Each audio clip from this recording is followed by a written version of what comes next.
Eleanor Voss stood in her kitchen at 6:45 in the morning, coffee in hand, and realized she had absolutely nothing she needed to do.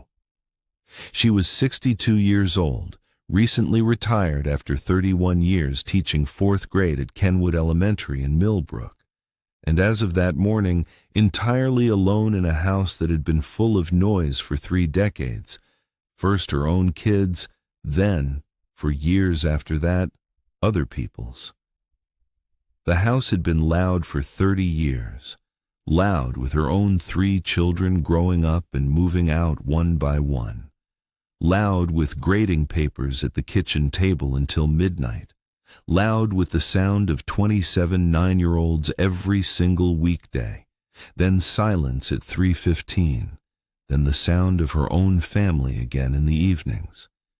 Eleanor had built her whole rhythm around other people's needs, her students, her kids, her husband's before he passed 6 years back. She didn't remember the last time a room in her house had been quiet just because she wanted it to be. Retirement had felt like a finish line for so long. She never thought much about what came after crossing it. The first Monday of retirement, Eleanor woke up at 5:30 out of habit, made coffee, and sat down at the kitchen table with nothing in front of her.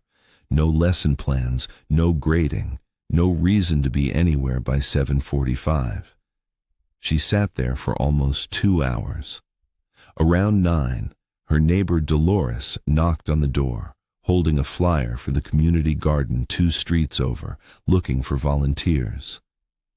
Eleanor almost said no. She said yes instead, mostly because saying no meant going back to sitting at that table. If you enjoy stories about people rebuilding their lives later than expected, this channel has more of them. Hit subscribe so the next one finds you. The garden started small, an hour on a Tuesday morning, mostly just listening to Dolores talk about tomatoes. But Eleanor found she liked having dirt on her hands and no lesson plan to follow. By the second week, she was there 3 mornings a week. By the second month, she'd started teaching the neighborhood kids who wandered by how to tell a weed from a seedling without ever meaning to start teaching again. It grew from there, the way small things do. She started a Saturday reading hour at the garden for the same kids. No grading, no curriculum, just books and lemonade on a folding table. She took up watercolor painting because Dolores's daughter left a set of paints behind one afternoon, and Eleanor picked them up out of boredom. She was terrible at it for months. She kept at it anyway because for the first time in 30 years, being terrible at something didn't cost her anything.